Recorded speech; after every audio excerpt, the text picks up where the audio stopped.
नमस्कार. चंद्र राशीप्रमाणे वृश्चिक राशींच्या व्यक्तींना सप्टेंबर 2025 या महिन्यासाठी मी आता मार्गदर्शन करणार आहे. वृश्चिक राशींच्या व्यक्तींना या महिन्यामध्ये संमिश्र असा प्रतिसाद दिसून येतोय. काही बाबतीत अतिशय चांगलं तर काही बाबतीत जरा मागे खेचणारं असं वातावरण या महिन्यात वृश्चिक राशींच्या व्यक्तींना दिसून येत आहे. निगेटिव्ह वातावरणामध्ये आपला उत्साह घालवून बसणे किंवा आपला कॉन्फिडन्स घालवून बसणे अशा काही गोष्टी दिसून येतात की ज्या दीर्घकालीन थोड्याशा त्यांना मागे खेचणाऱ्या आहेत. आणि एकदा जर अशा गोष्टी तुम्हाला कळल्या तर त्यातून बाहेर पडणं सोपं आहे, कारण तुम्ही त्याप्रमाणे तुमची स्वतःची तयारी तशी करता आणि त्या गोष्टी होऊ न देण्याचा प्रयत्न करता. म्हणून जेव्हा आपल्या या कार्यक्रमामधून आपल्याला एखादी गोष्ट अशी जेव्हा कळते आपल्याविषयी, तेव्हा आपण ती कशी होऊ द्यायची नाही याबद्दल काळजी घ्या.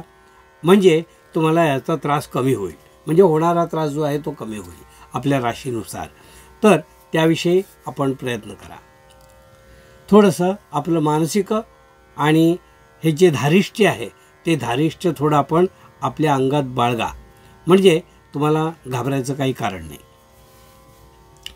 वृश्चिक राशीच्या व्यक्तींना मी असं सांगू इच्छितो की या महिन्यामध्ये आपण स्वतः पोटातील दुखण्याने त्रस्त व्हाल असं दिसतं.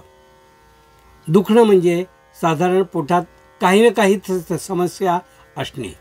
एकतर अपचन असेल किंवा रात्री उशिरा जेवण्यामुळे असेल किंवा अति तिखट किंवा तेलकट खाण्यामुळे असेल. अशा 3 कारणांपैकी कोणत्या तरी कारणाने तुम्हाला पोटाविषयी तक्रारी या महिन्यात असतील तर आपण या गोष्टी टाळण्याकडे प्रयत्न करा. त्याची उत्पत्ती जी आहे, रोगाची उत्पत्ती जी आहे ती उत्पत्तीच कमी करण्याविषयी आपण सजग राहा, जागरूक राहा, म्हणजे तुम्हाला त्या गोष्टी साहजिकच टाळता येतील. ह्या महिन्यात येणारं जे चंद्रग्रहण आहे ते विचित्र पद्धतीने आपल्याला नुकसान करणार आहे. म्हणजे नको त्या व्यक्ती भेटतील आणि आपल्याला मिसगाईड करतील. तर या बाबतीत आपण खूप काळजी घ्यावी. खूप दिवसांनी एखादा व्यक्ती भेटला म्हणजे असं काही गरजेचं नाही आहे तो आपला हितचिंतन करत आहे. तो कदाचित आपल्याला चुकीचा सल्ला पण देऊ शकतो. असं काहीचं या महिन्यात होणार आहे असं दिसतं. आपल्याला विचित्र गाठीभेटी अशा ज्या होतील त्यामधून आपल्याला थोडं नुकसान संभवतं. म्हणजे आपल्याला मिसगाईड करणे, आपल्याला मार्गदर्शन चुकीचं करणे आणि आपल्याकडून थोडा लॉस होणे अशा गोष्टी दिसून येतात. तर आपण या गोष्टी टाळण्याकडे विशेष लक्ष द्यावं असंच मी या सल्ला ठिकाणी तुम्हाला देऊ इच्छितो.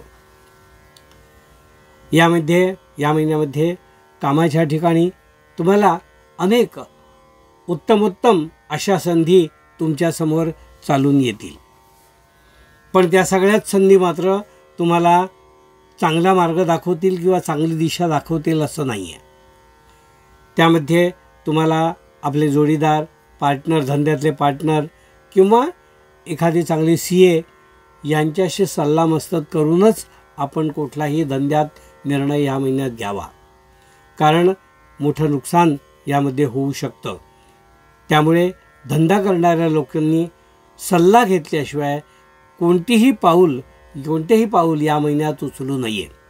तज्ज्ञांचा सल्ला घ्यावा आणि मगच कोणता निर्णय घ्यावा असंच मी या ठिकाणी वृश्चिक राशींच्या व्यक्तींना सांगू इच्छितो.